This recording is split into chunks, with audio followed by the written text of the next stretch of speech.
Welcome to the Business with Beers podcast. This is the place where we help entrepreneurs expand their business, build their wealth, and generate passive income. I'm your host, Brian Beers, an entrepreneur who's on a mission to inspire growth from everyone around me. Remember that you need to take the actions others won't, and you can live the life that others don't. Please be sure to check out my weekly newsletter that now drops every Thursday. It includes one quote, one tweet, one podcast recommendation, plus some business and investing insight from me. It's short and it's sweet. My goal is to provide you with just a couple gold nuggets to help inspire your growth. Go to brianbeers.com to subscribe. Hello, everyone. I'm excited today to bring you Henry Sims. He's the co-founder of Sims Media. He helps bring clarity and simplicity to the way that entrepreneurs and businesses brand and market themselves. Welcome to the show, Henry. Thanks for having me. Awesome. So to start, can you give us an idea, how did you get into the media business?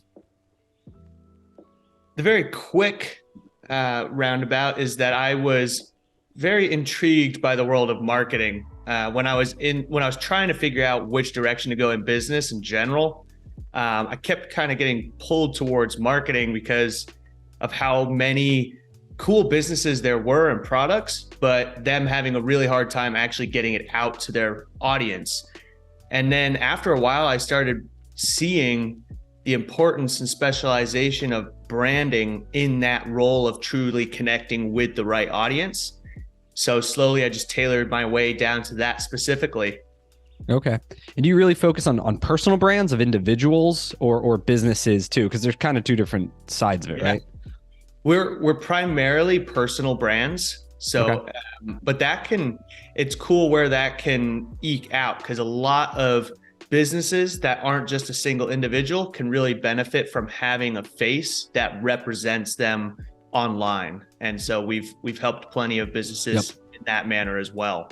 Yeah, there's no doubt that Elon Musk is Tesla, right? And the correlation between, the CEOs and the founders of the company really encapsulate what the brand is. And, and sometimes it hurts them too. You look at like Papa John's and like Papa there, or Mr. John, whatever his name was, and had all those issues. And then they had to like totally disconnect, remove his face. He was literally the brand, right? Yeah. Totally had to rebrand and go with, I forget who it is now, but like there's pros and cons to that too, and risks for especially these big companies, right? Absolutely. Yeah. Let's start. What is personal brand? Like, how do you define what a personal brand is? I think a lot of people, think it's Instagram models and stuff is like personal brand, but like, what's your definition of a personal brand? Yeah. Well, the first mistake is that it's not a logo. A lot of people will come to us and that's like the first order of business is they want to have a logo, and that's how they start their branding. Really, it's the vibe that your audience gets from everything that you do. And I know that you had my dad on here recently, and he probably touched on it, but it's not what you say about yourself. It's what others say about you when they've left the room. Mm-hmm. And so it's that impression that you leave on them and what comes to mind when you think about them. So that's why every single element of how you show up is so important, because it all compounds into this effect of how people see you and how they talk about you to others. So that's what the branding element is.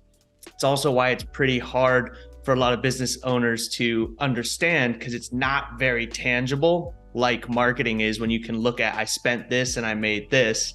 Branding is more holistic. Yep. Yeah, it's like your reputation, right? It's what, like you said, what people think about you, and they hear, Henry Sims or Brian Beers or whoever it is, like, what do they think? Is it positive? Is it negative? Is it, right? Somebody who's nice, who's knowledgeable, who's sharp, or someone who's like, a shyster and, doesn't know what he's talking about. And right. Like it's kind of like your reputation. That's how I think about it. And yeah, I think that's a good one. What others say about you when you're not in the room, I think is, a great example. Yeah, definitely. So, obviously you can be intentional about that. So when you work with a client, like, what does that look like? I guess they have no idea what their brand is, right? Or it's just like whoever they have been up to that point, just naturally who they are. But now they're going to say, hey, I want to like be intentional. I want to like establish this reputation. Like, what does that look like? What's that process look like? Yeah, it's, firstly, you have people who are in set professions and industries, and they think that they need to conform and be a particular way online. A mass kind of example of that is quite often you see a very different character when you look at someone on Instagram versus when you look at them on LinkedIn. Instagram, they're in board shorts hanging out at the beach. LinkedIn, they're in a suit and tie. And they think that they have to present themselves a certain way to conform to the use of a platform. And that's already a disconnection between the brand consistency. And so that's one of the first things that you want to do is just look at how you're actually representing yourself right now. So if window on your computer, and then you looked up each of your social profiles, you could look through them all and look at the content, your headlines, your profile photos, and go, is this the same person? That would be the first step, because without consistency, there's not going to be much of a brand anyway. And so by looking at that, you can get a grasp on if you are showing up in a certain manner, and even sharing it with friends. That's an interesting way to be able to go, hey, this is how I'm showing up.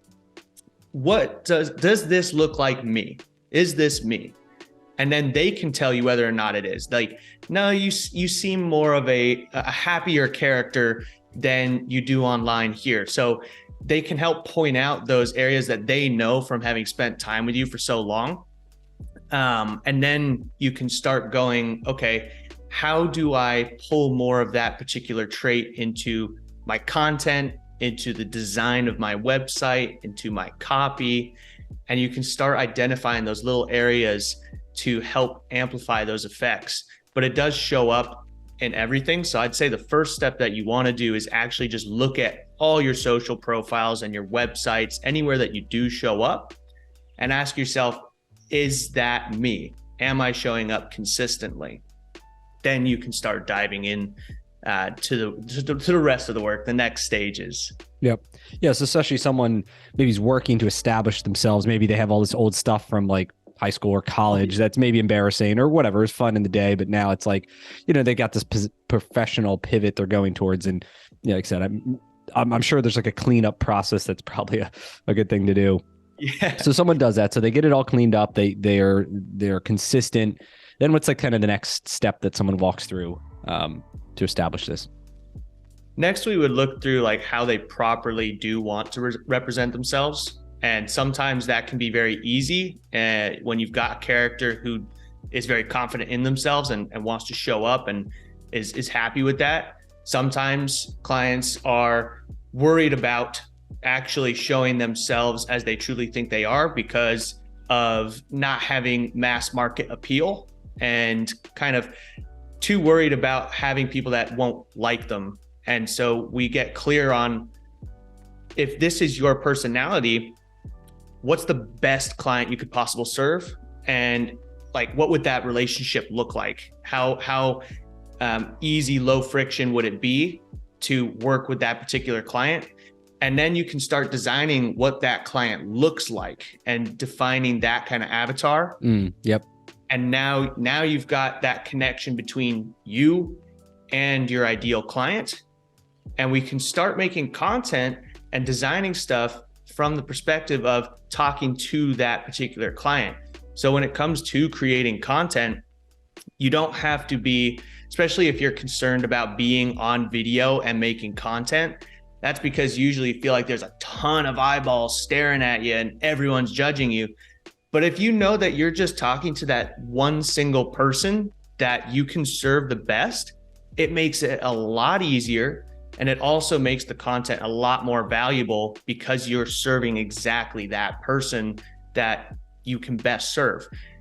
So that would be the second step, is getting you honed in to be able to then also understand the best possible person that you could serve and understanding what that connection looks like, so that it starts tailoring the way as to what content do we make, how do we design things, and that whole creative process branches out into the actual implementation of amplifying your brand through podcasts, through social media content, through your website, through speaking on stage, all of these areas of amplifying your message. Yep.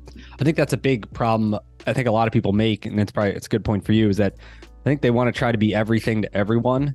And then it's like, it's a lot of pressure because then you're talking about like all this random stuff because you think you got to appeal to this like, beginner entrepreneurs and super advanced entrepreneurs and CEOs and like startups, and versus saying like, hey, let me hone in on this like one specific group and I'm going to help solve this like one specific problem. Right. Yeah. And then it's smaller, but then you're not so diluted, right? And you're super focused on helping that one specific people. And then when they hear your content, it's like music to their ears because you're really speaking directly to them. Yeah. I think that's like huge. And then the fear thing. I mean, I've heard things that, I don't know, for people who are just like in the middle and they're lukewarm, they don't really attract anybody. It's the people who are polarizing either one direction or the other. Like, so you get the people that really like, they hate you. Like you have just as many, if not double or triple, that absolutely love you and like will go to war with you. And I know for your dad, like that's how he is. Like he says all these crazy stuff and like he gets all this shit. Like, but then there's all these people that love him because they think he just speaks the truth and he says the things that, they wish they could say. Right. So it's like, I think that's a good point. And I think you got to break people of that. Like if no one's mad at you, like you're probably too lukewarm. Yeah.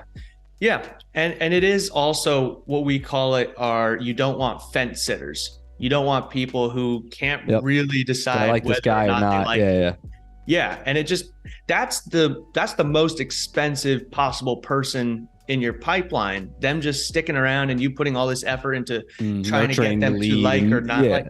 Yeah. If you're just wasting time nurturing them, that's expensive on you.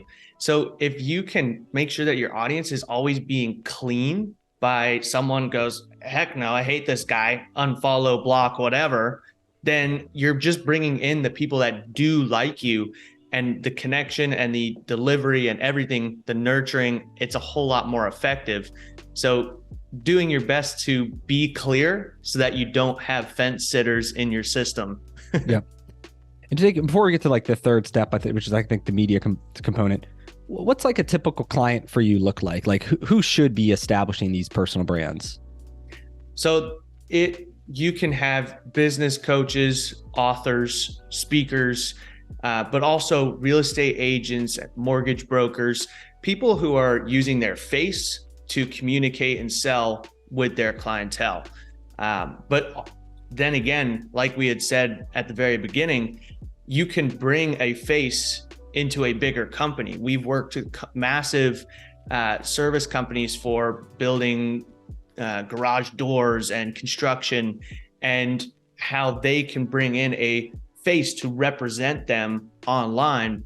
And then the same kind of elements apply, or a lot of very similar ones, of bringing a personality to that business and then understanding who that connects with to create differentiation from the rest of the market. Yep.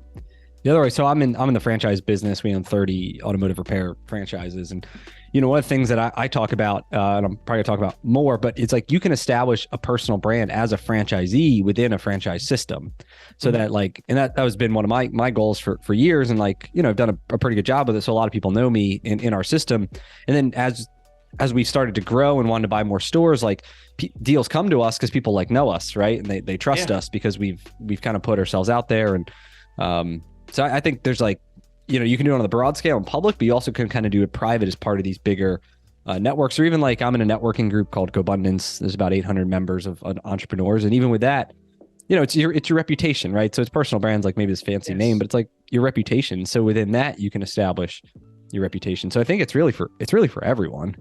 Obviously different people have quicker ways to monetize it if you're in a personal services, but even your reputation within an entrepreneurial group or whatever, if people really like you and trust you, like they might bring you deals, or they may want to partner with you, or, you may want to partner with them if they have a strong reputation. So I think it's like critical for everybody.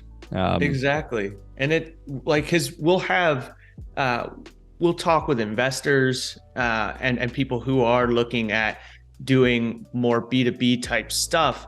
And so therefore they're not necessarily talking to like a direct consumer relationship. And the same kind of elements happen for those potential partners to research you and get an idea of whether or not they want to do business with you. everyone's going to go and Google you. Everyone's going to go and look at your socials or your website and get an idea for the person that they're actually trying to interact with or buy from.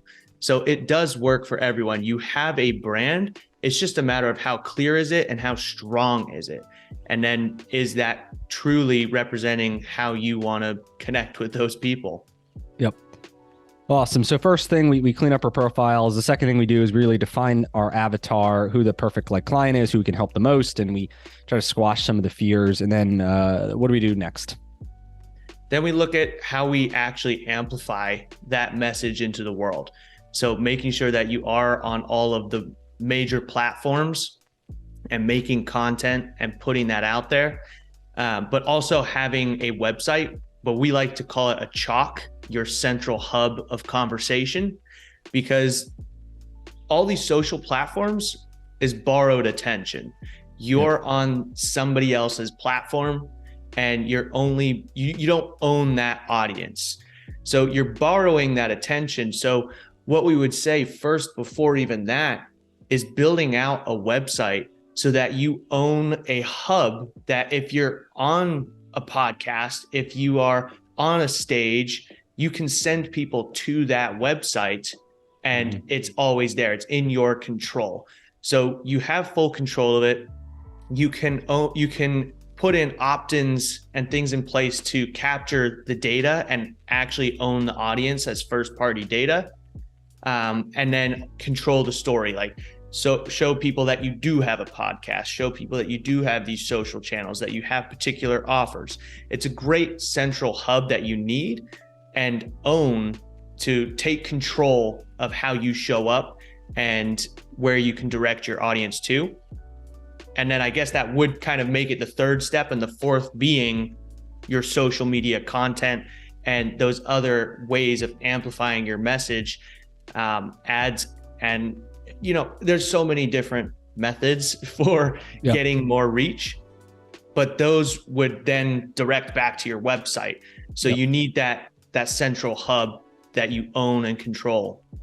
Yep. Yeah. So a big part of that too is capturing emails. I think these days, in newsletters, are becoming very popular. A lot of the reason is then you get the confirmation, contact information, you have direct communication, right? It's not filtered through, Facebook group content delivery or Twitter formulas or LinkedIn or any of that. So I think that's key is you put that content out, drive them to your website, have a good reason to want to sign up, right? There's got to be the hook. Yeah. Otherwise, you subscribe to 100 newsletters, you're just going to ignore them all. There's got to be a reason. And then, so what do you think about those? So you said to get on all the platforms. I don't know. Is that, I guess my issue is you got to perform on the platforms, right? I think if you're on there, but you're not doing anything, then it just kind of becomes a distraction. Yeah. So do you recommend, or do you start with one to try to get good at one to build an audience and then try to go to the next one? Or I don't know, what do you kind of recommend, or what have you seen work for people? So if you already have traction on a particular platform, then continue to focus the efforts there. But it's also very easy to repurpose and distribute content across all of the major platforms. All of the major ones are going to have had those connections with third-party scheduling tools already developed. Yep. So it makes it very easy to post across all of them. But if you don't have any traction whatsoever and you're just trying to figure out where to start, I like Instagram for the fact that you have to be able to write the copy and create a visual. So there's the two elements. Some of the other platforms, you don't have to have a visual. You can just have copy. So if you use Instagram as practice to be able to make a video or make a photo as well as the copy, then you've got the materials to post that wherever you'd like. Video is the most usable because you've got video specific platforms like TikTok. Yep. So it does help if you focus on the video element, but that can be done on Instagram as well. But you would also look at, from that earlier stage of defining what that perfect client looks like. And where are they at? Exactly. Yep. You can think to yourself, where would they be grabbing their information? A lot of these platforms provide really great data about the demographic of their audience on that particular platform. And so you can look through that and then make that decision of that first platform to attack. Yep.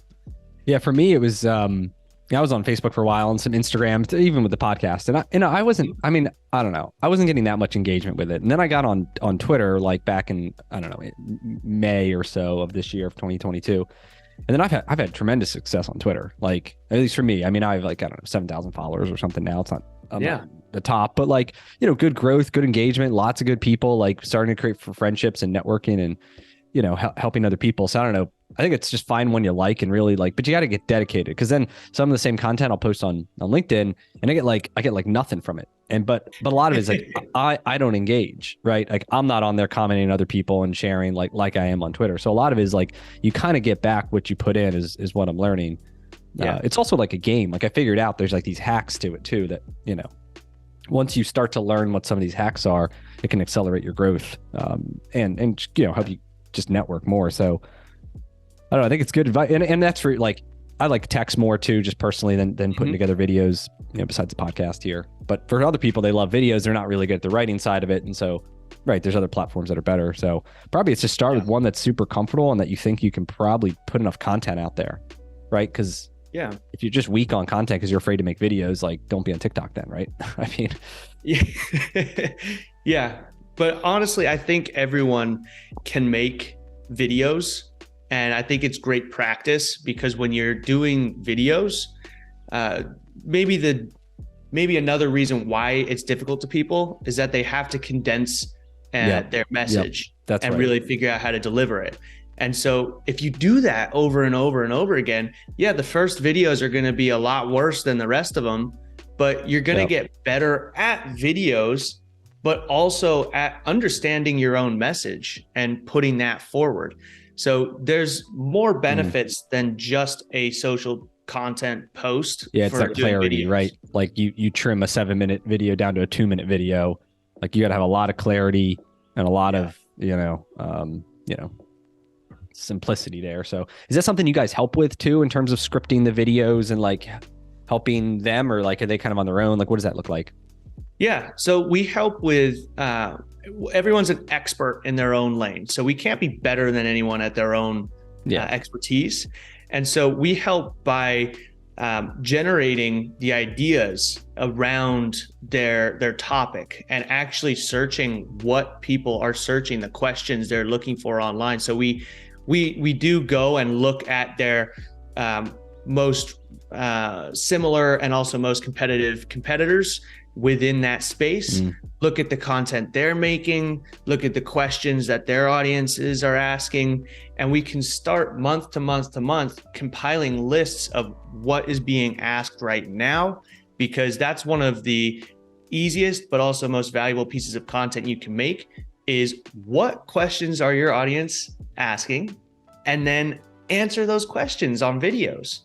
And so that's one of the things we'll do, is compile all the questions, do that research to find the best top ranking, like highest search volume questions, but also the trending ones that your audience is asking. And then we can do content around that.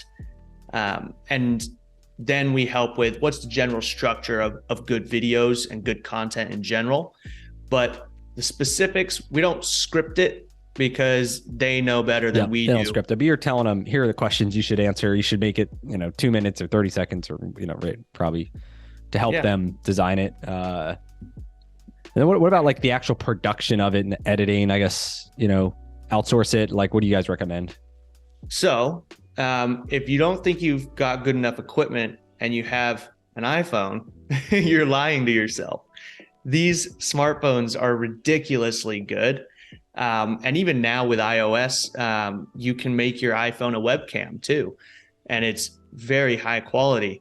So the camera isn't much of an excuse anymore. Yep. Audio, you can get mics fairly inexpensive now. I think my whole microphone was like $90. It's the Audio-Technica 2005. And it's just a USB. I just plug it straight into my computer. It's super easy. But I also like the Rode Wireless Go microphones. So if you're out walking or you're traveling, you can just simply slip those in your pocket or in your backpack, and you've got a little wireless microphone you can clip to your shirt and do content anywhere. So having good video, having good audio definitely helps with the experience of keeping people in and engaged on your content. So it doesn't need to be expensive. So I would say those elements. Audio is more important than video. Like, people aren't going to listen to a crackling, windy thing. They may, watch a video that's not 4K, right? So right. I think that's a big part of it. Yeah, totally. Cool. But then you can definitely outsource the rest, because the probably the biggest issue with entrepreneurs is trying to do everything themselves. And we do take it upon ourselves as a challenge. Like, I can do it. And we go and try and do it. Yep. So being able to actually know where you're good at, create the content, and then just let your team do the rest is going to make sure that you have the time to stay in your lane of the most value. Yep. What about scheduling it out? This is one of the problems I have, where it's kind of like, you want this consistent content, but sometimes it's on demand. Oh, I have an idea and I put it out there, but then you go days with nothing, right? So I hear the best practice is you create this content calendar, and then you've got this different schedule of Monday, Wednesday, Friday, or whatever it is. What do you guys kind of recommend in terms of frequency, and then how do you schedule it out, and how far ahead should you be out and all that? So starting with that last question of how far out can it go? It depends on the scheduling tools. There's so many of them now, but quite often you can plan as far ahead as you want, but most of the time you can only really schedule out a week or two at a time. Yeah. Okay. But then general frequency, I would say anything from 3 to 7 times a week as a baseline is going to be a good goal to hit, just so that you can kind of create a bit of consistency and start creating a bank of content. I think it's great to front load it and have, if you've got nothing at all, make a good chunk of content and then start publishing it, because the platforms, like you were saying, you want to play to a platform. If you just start blasting content out there, it is going to show more effort on your part. You've opened an account and now you're putting out content, and that's what all these platforms want is content creators. So it's going to give you a little bit more reach in the beginning than you would get typically, just to be able to see whether or not you're putting out good content. And then you can keep going with a frequency of 3 to 7 times a week. And I think 3 is probably minimum. Yep. But if you've got a piece of content that you can put out each day, then that I think is a great baseline, because from there you can look at putting $1 behind each post or $5 and run that on a daily schedule, because then that's going to push it out there for more reach and hit more people. And over time, as you've been boosting all of your posts, you can start to see which content performs really well. Okay, that's not a bad idea. Yeah, for $30 a month or whatever, if you're doing one a day. How much reach can you get with $1 though? It can't be that much, right? Depends on the platform. Depends on how specific your targeting is. Okay. Is more specific more expensive or cheaper? It'll be more expensive because you're going to be competing against other people versus looking for that exact audience. Yep. Yeah, because you'll have broad audiences, and then you'll get more specific within that audience. And if you're just going for the specific, some of the broad are also going to hit them. So it just makes it more expensive to get in front of them. Okay. But today's platforms and the way we're going with the whole data privacy stuff, it's a pretty broad world anyway, and we're getting more broad, which is why you want to put in the effort to, one, know exactly who you're talking to, but two, call them out on your videos. And so very basic, if I wanted to start a video, I could be calling all personal brands, coaches, authors, blah, blah, blah, and deliver a piece of value. Immediately, someone watching that will know whether or not that's them. So that's a bit of your own self-targeting that you can do just through the content and not just through targeting tools, which could help it perform better on a broader targeting. Okay, awesome. Pivoting a little bit, tell me about your work with the prisons that you and your dad did. Yeah. So I think it was probably four or 5 years ago. My dad started going to these, I think he did it once or twice, went to this maximum security prison to work with the inmates on entrepreneurship skills. And he would come out just full of life. And he was like, do you want to come and do this with me? Because it is incredible. And in my head, I was like, who volunteers to just go into a maximum security prison? No, that sounds stupid. Yeah. I'm okay. And so I brushed it off for probably a couple visits of his. And then finally, he convinced me to give it a shot, because he said, if you want to grow, if you want to see life from a new perspective, if you want to help people, this is a program that does all of that, achieves all of that. Okay. And so I went, and what we do is go into maximum security prisons, and there's a program that we bring into it where it helps train a group of individuals who are looking to truly change things around and create an opportunity for themselves when they have the opportunity to actually come out again. And we teach them skills within entrepreneurship, because so many of these guys were running successful businesses. They just weren't legal ones, but they have all these skills. And what you start to realize is that you're the same people, but they just had this start to life that was so incredibly different. The atmosphere they were in just bred these particular actions. And so it gets you to really think a lot different about the world and the conditions that we're brought up in. And you start to see how much more connected and similar we are to everyone around us. So now, ever since we've been going every year and haven't missed. I just came back, I think, a month ago from another visit. And then I know that we've got the graduation ceremony where they do kind of like Shark Tank on their business pitches. And we'll go back. I think that's in March. So you go in there, you teach them kind of some skills about how to write a business plan, how to develop an idea. Then they're working on these business plans, coming back, presenting them to you guys. You're giving feedback. Is that kind of what it looks like? Yeah.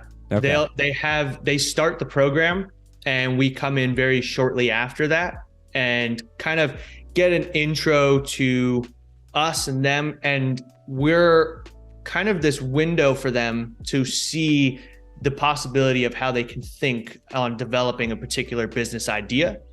And then we'll come back on 2 more visits for revising the business plans that they do come up with, developing further. And then the last one of the year is the graduation ceremony, where they pitch their final plans. We choose 3 people who are the finalists of it, and then celebrate the graduation that they've made it through the entire program.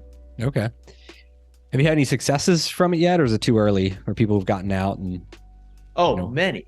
Yeah, okay. Many. And it's actually funny. So one success in general is that their recidivism rate is so ridiculously low through this program. Like, guys truly do come out, start businesses, get jobs, and it's fantastic.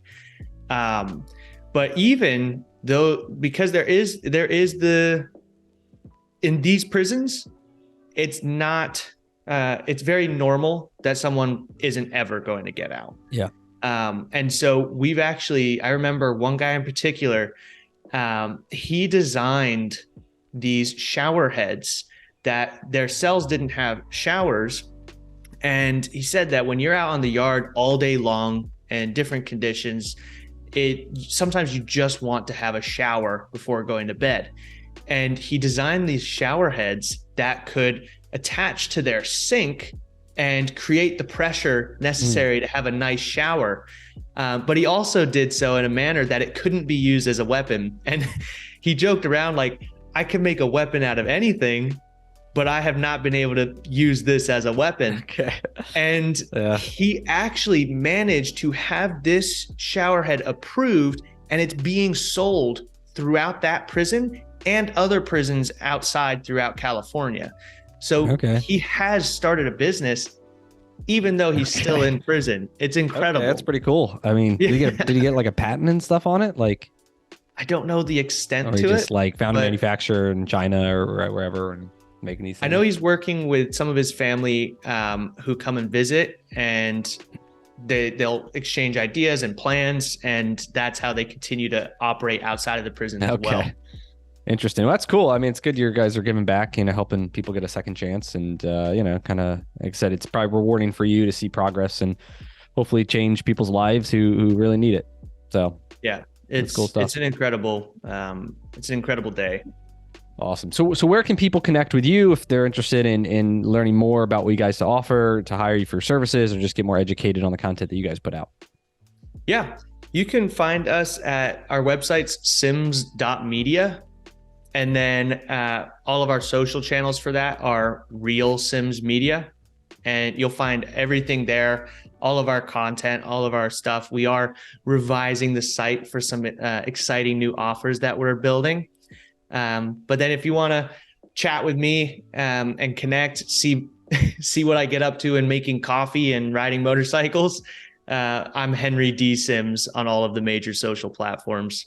Awesome. Great. Well, I appreciate you coming on and kind of sharing all your wisdom here. I think, personal branding is super important. I think the more people learn about it and learn how to do it, the better off they will be. So I think what you're doing is great. Thank you. I appreciate it. Yeah. All right. I'll see you.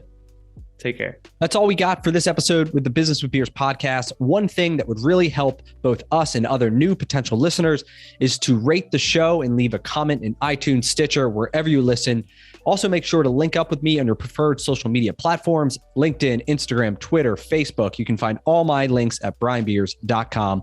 Please just share the podcast with anyone who you think might enjoy it. And until next time, remember to take the actions others won't, to live the life that others don't.